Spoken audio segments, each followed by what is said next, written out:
Hello friends, தளபதியோட 69வது படத்தில் நம்ம தளபதியோட சேலரி எவ்வளோ அப்படிங்கிற ஒரு தகவல் பார்த்தீங்கன்னா வெளிவந்திருக்கு. ஸோ அதை பற்றி தான் இந்த ஒரு வீடியோவில் நம்ம பார்க்க போகிறோம். அதுக்கு முன்னாடி நம்ம சேனலை இன்னும் சப்ஸ்கிரைப் பண்ணலாம், சப்ஸ்கிரைப் பண்ணிக்கிங்க. வாங்க வீடியோக்குள்ளே போகலாம். நம்ம தளபதி விஜய் அவர்கள் பார்த்தீங்கன்னா இப்போது வெங்கட் பிரபு அவர்களோட டைரக்ஷனில் 68வது படமான தி கோட் படத்தில் நடிச்சிட்டு இருக்காரு. அடுத்ததாக 69வது படம் யார் டைரக்ஷனில் நடிப்பார் அப்படிங்கிற ஒரு எதிர்பார்ப்பு தான் ரசிகர் மத்தியில் அதிகமாக இருந்துட்டு வருது. அந்த வகையில் இப்போ வரைக்கும் எச் வினோத் அவர்களுடைய பேர் தான் அடிபட்டுட்டு வருது. அந்த வகையில் இந்த படத்தை 7 ஸ்கிரீன் ஸ்டுடியோ அவர்களும் தெலுங்கு ப்ரொடக்ஷன் ஹவுஸான டிவிவி என்டர்டைன்மெண்ட்டும் சேர்ந்து தான் தயாரிக்க போகிறாங்க அப்படிங்கிற மாதிரியும் தகவல் வெளிவந்துட்டு இருக்கு. அது மட்டும் இல்லாமல் இந்த படத்தில் தளபதி விஜய் அவர்களுக்கு சேலரி பார்த்தீங்கன்னா 250 கோடி அப்படிங்கிற மாதிரி பார்த்தீங்கன்னா தகவல் வெளிவந்துட்டு இருக்கு. ஏற்கனவே கோட் படத்துக்காக பார்த்தீங்கன்னா 200 கோடி ப்ளஸ் அப்படிங்கிற மாதிரி சொல்லப்பட்டது. ஸோ இப்போ 69 படத்துக்கு 250 கோடி அப்படிங்கிற மாதிரி தகவல் வெளிவந்துட்டு இருக்கு. ஸோ ஏப்ரல் மந்தில் பார்த்தீங்கன்னா இந்த படத்துக்கான அனௌன்ஸ்மெண்ட் வெளியாகும் அப்படிங்கிற மாதிரி எதிர்பார்க்கப்படுது.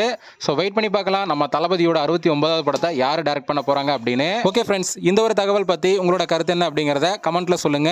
இந்த வீடியோ பிடிச்சிருந்தா லைக் பண்ணுங்க, ஷேர் பண்ணுங்க.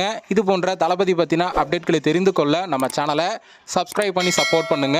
அடுத்த ஒரு வீடியோவில் பார்க்கலாம்.